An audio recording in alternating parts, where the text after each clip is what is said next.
ప్రవర్తన అనేది చిన్న అంశమే, కానీ గొప్ప ప్రభావాన్ని చూపిస్తుంది.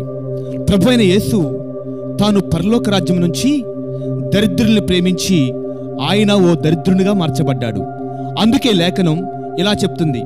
2వ కొరింథీ పత్రిక 8వ అధ్యాయము 9వ వచనం, మీరు మన ప్రభువైన యేసుక్రీస్తు కృపను ఎరుగుదురు గదా, ఆయన ధనవంతుడై ఉండి మీరు తన దారిద్ర్యము వలన ధనవంతులు కావాలనని మీ నిమిత్తము దరిద్రుడాయను. అవును, ఆయన ధనవంతుడై ఉండి మన నిమిత్తం ఆయన దరిద్రుడిగా ఈ లోకములో, ఆయన పుట్టినప్పుడు సత్రములో సైతం స్థలము దొరకక ఓ పశువుల గొట్టంలో పొరుండ పెట్టబడ్డాడు. ఆయన మన కొరకు దరిద్రుడాయను. అవును, ఈ రోజున మనము కూడా ఇతరులని ఆ స్థితిలో ఉండి ప్రేమిస్తూ ఉన్నామా, లేకపోతే ఉన్నతంగా జీవించడానికే మొగ్గు చూపిస్తున్నామా? అతని పేరు జాక్. రేడియో ఉపన్యాసకుడు, పేరుగాంచిన సువార్తికుడు. అంతకు మించి వర్డ్ ఆఫ్ లైఫ్ అనే సంస్థకు డైరెక్టర్ కూడా. న్యూయార్క్లో సరస్సు తీరాన ఉన్న ఆయన పాఠశాలకు అనేక మంది వచ్చి విద్య నేర్చుకుంటూ ఉండేవారు. ఆయా సమయాల్లో ఆయనకున్న గొప్ప ఆడిటోరియంలో మీటింగ్స్, యూత్ క్యాంప్స్ జరుగుతూ ఉండేవి.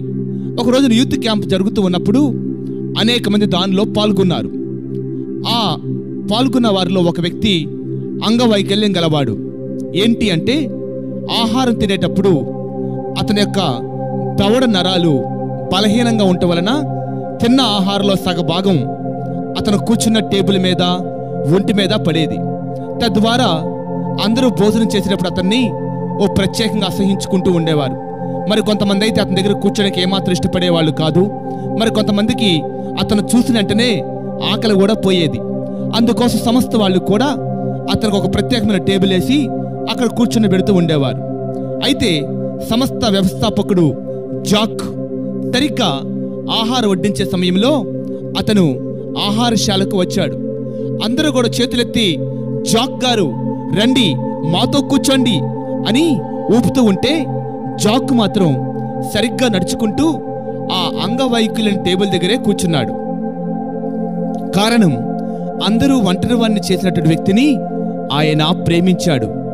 ఒక మనిషే తోటి వ్యక్తి అంగవైకల్యంతో ఉంటే అతను అంతగా ప్రేమించాడే, ప్రభువైన యేసు నిన్ను అంతకంటే ఎక్కువగా ప్రేమిస్తున్నారు. నీవు ఒంటరితనంలో ఉన్నా, అంగవైకల్యంతో బాధపడుతున్నా, అది కనబడని సమస్య అయినా నిన్ను ప్రేమించి సంతోషగానాలతో ఉన్న వారి కంటే కూడా దుఃఖం, కన్నీళ్లు, శ్రమల వ్యక్తిని ప్రేమించి ఆయన దగ్గరకు వచ్చాడు ఆయన. అందుకే యేసుక్రీస్తుని పాపుల స్నేహితుడు అని పిలిచారు. ఆ స్నేహితుడే నిన్ను స్నేహించాడు. ఒంటరితనంలో ధైర్యంగా ఉండు, నిన్ను విడువడు, ఎన్నడు ఎడబాయడి. ఆమేన్.